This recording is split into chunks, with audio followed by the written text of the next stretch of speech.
पढ़ने लिखने से कुछ नहीं होता, बस राधा राधा जपने से होता है। ये मैं नहीं कह रहा, बल्कि इंटरनेट के सबसे पॉपुलर बाबा प्रेमानंद जी महाराज का दावा है। पढ़ाई लिखाई करने से भाग्य नहीं बदलने वाला, बड़े पढ़े लिखे ऐसे घूम रहे हैं। तो साइंस के हिसाब से कांस्टेंट चैंटिंग से तुम्हारा दिमाग ब्लैंक हो जाता है और थॉट्स आने बंद हो जाते हैं। और भाई जिस दिमाग में थॉट्स ही नहीं आएंगे वो घंटा क्रिएटिव बनेगा। मैंने ये खुद ट्राई करके देखा है और मुझे यही समझ में आया कि अगर मैं दिन भर सिर्फ काउंटर लेकर चैंटिंग करूं तो ये वीडियो बनाने तक का आइडिया मेरे दिमाग में नहीं आएगा। धर्म अगर तुम्हें कर्म से दूर ले जा रहा है तो समझ लो कि तुम धर्म नहीं नशा कर रहे हो। हमारे असली ऋषि मुनि सिर्फ माला नहीं फेरते थे, उन्होंने विमान शास्त्र लिखा, सुश्रुत संहिता में सर्जरी सिखाई, अर्थशास्त्र लिखा। वो साइंटिस्ट थे भाई, साइंटिस्ट। इतना ही तुम्हें धार्मिक बनने का शौक है ना, तो उठाओ गीता, उठाओ वेद और उपनिषद, करो उन्हें डिकोड। हाँ भाई, आपको देख के ना सच में मेरे को ऐसा लग ही रहा है कि पढ़ने लिखने से कुछ भी नहीं होता, क्योंकि पढ़े लिखे तो आप भी होंगे, है ना। पैसा तो आपके घर वालों ने भी खर्चा होगा आपके ऊपर, लेकिन फिर भी आपको इतनी सी भी बात समझ नहीं आई कि महाराज जी वहां पे भाग्य की बात कर रहे हैं। ठीक है, वो बता रहे हैं बड़े सारे ऐसे लोग हैं जो पढ़े लिखे में हैं, फिर भी उनको नौकरी आदि नहीं मिल रही, क्योंकि भाग्य में नौकरी नहीं है। और भाग्य जो है वो राधा नाम से या भगवान नाम से बदलता है। ये बात वहां पे वो समझा रहे हैं। उन्होंने ये नहीं कहा कि पढ़ाई लिखाई से कुछ भी नहीं होता, वो आपकी अपनी टिप्पणी है। ठीक है, अब इन्होंने आगे जो दावे किए हैं और जो झूठ बोले हैं, चलिए वो चैट जीपीटी से पूछ लेते हैं हम।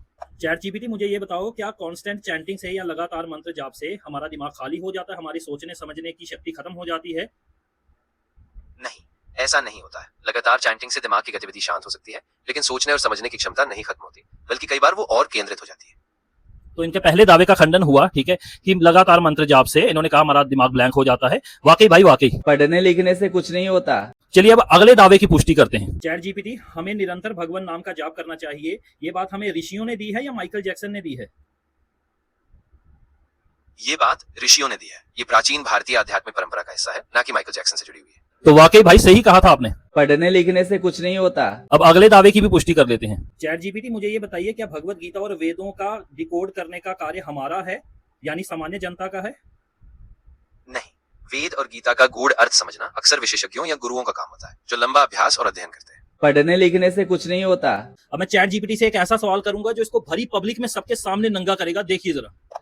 चैट जीपीटी, मुझे बताइए, क्या प्रेमानंद जी महाराज जी ये कहते हैं कि अपना काम धाम छोड़ करके, सभी कर्तव्य कर्म छोड़ करके हमें मात्र नाम ही जपते रहना चाहिए, जहां वो ये कहते हैं कि अपना कर्तव्य करते हुए निरंतर भगवान नाम का सुमिरन करते रहना चाहिए?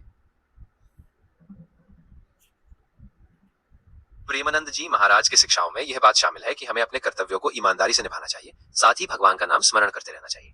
उन्होंने बताया है कि सरल दिव्य नाम जैसे राधे राधे का जाप करने से मन शांत होता है और भक्ति गहरी होती है, लेकिन उन्होंने ये नहीं कहा कि हमें कर्तव्य छोड़ देने चाहिए। आप खुद सोच कर देखिए कि प्रेमानंद जी इनका कोई धन नहीं चुरा रहे, इनसे कोई लूट मार नहीं कर रहे, समाज को ये नहीं कह रहे जाइए नशे करिए, ये वो करिए, ठीक है, व्याभिचार करिए, ये नहीं कह रहे। वो केवल भगवान नाम का जाप करने को कह रहे हैं, जिससे भी इन्हें परेशानी है। और ये हर युग में होता रहा है कि राक्षसी लोगों को सदैव हरि नाम से प्रॉब्लम रहती ही रहती है। तो इनका कसूर नहीं, हर युग में राक्षस ऐसे ही होते थे। बाकी पंकज भाई, मैं आपको जाते जाते एक ही सलाह दूंगा कि हम आपकी तरह डरपोक नहीं है जो चर्चा से भागते हैं। ठीक है, यहीं बैठे हुए हैं, जब तुम्हारा मन करे ना चर्चा कर लेना आकर के कि किसके सिद्धांत से भारत की उन्नति होगी, तुम्हारे सिद्धांत से, हमारे सिद्धांत से। आओ, जब आना हो चर्चा कर लो। ठीक है, आ जाइए।